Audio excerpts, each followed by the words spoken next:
So today in this video, I want to show and talk about how Liquid can be used inside of ImpulseSync and how it integrates in with ImpulseSync. So just a quick overview. Liquid is a templating language where we're able to basically use some low-code solutions to adjust and create different values, adjust values, and manipulate them as necessary.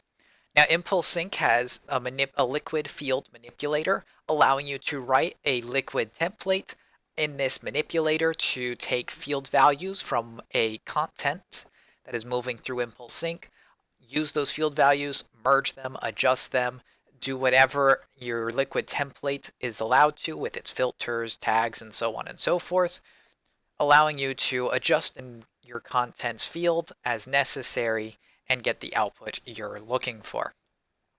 Now, just seeing some of how to use Liquid here, what we'll see is I'm going to go to this test liquid config playground that we have, and we have some data, but we're not interested in that. I just want to showcase, using liquid templates first. So if we take some liquid value here, we're going to be able to make use of it where we can see what our template here following the format, and we have different kinds of values. So if we were to just take some text, we could see, we have our text being output, and we have what are called filters, where you're able to pass your input value with this pipe symbol, and then use what is called a filter.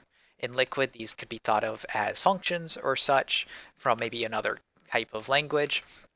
Basically, these filters each do something to the input value. Maybe they append, such as this one, where we can append.html. There are many other filters other than append. There are other filters such as prepend, where we want to add maybe HTML as a part of the in front of our string, and many others where you can see here there are many different filters to sort strings, truncate based on words, work with arrays, and so on and so forth. In addition to these filters, there are also different types ideas such as variables and iterations and for loops and such. So if we see here, we can see that we're assigning a variable called the Beatles to this string, where we're also going to apply the split filter on comma and this white space. This will basically create the variable Beatles as an array with each Beatles name, and we can then use a for loop to iterate through each member and write out the name of the member, as you can see here. If we wanted, we could even add something like a comma back in, where we then now have each comma, or even perform additional filters to each item that we are iterating over, where we can prepend maybe another string, such as band member.